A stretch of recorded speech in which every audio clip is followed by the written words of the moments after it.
The name is consistency சவாலுக்கு உங்களை அன்புடன் வரவேற்கின்றேன். பேர் வச்சா மட்டும் போதாது, அதுக்கேற்ற மாதிரி இருக்கணும்னு நீங்கள் மனசுக்குள்ள கழுவி ஊற்றலாம். ஆனால் விழுந்த அடியில் எழுந்துக்க முடியாமல் ஒரு வாரம் சுருண்டு போன பாய் மாதிரி வீட்டில் தான் இருந்தேன். அதனால் என்னோட ஒஸ்ட் கண்டிஷனுக்கு போயிட்டேனே சொல்லலாம். ஒரு வாரமாக ஜிம்மு டயட்டு ஒர்க்குன்னு சொல்லி எதுவுமே ஒழுங்காக இல்லை. இருந்தாலும் ஹோப் விடாமல் நேற்று ஹோம் ஒர்க் அவுட் ஸ்டார்ட் பண்ணி வேலைக்கு கிளம்பிட்டு வீட்டுக்கு வந்து 1 மணி ஆயிடுச்சு.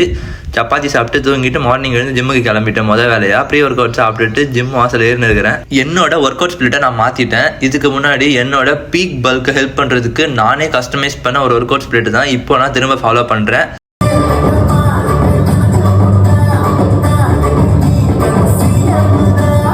அண்ணனோட சாங்கை கேட்டுட்டு ஒர்க் அவுட்டை போட்டு முடிச்சிட்டேன். கொஞ்சம் ஃப்ளெக்ஸ் பண்ணி பார்த்தேன்.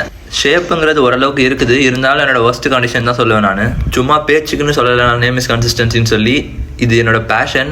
ஸோ கன்சிஸ்டண்ட்டாக இருக்கிற மாதிரி ஏமாற்றி கூட நான் வீடியோ போடலாம். ஆனால் அப்படி போட்டால் எனக்கு 50 பைசா கூட பிரயோஜனம் இல்லை. என்னையே நான் ஏமாற்றிக்கிற மாதிரி தான். ஸோ கண்டிப்பாக நான் அப்படிலாம் பண்ண மாட்டேன். என்ன நடக்குதோ அதை அப்படியே சொல்லுவேன். கண்டிப்பாக ஐசிஎன் ஸ்டேஜ் ஏறுவேன்.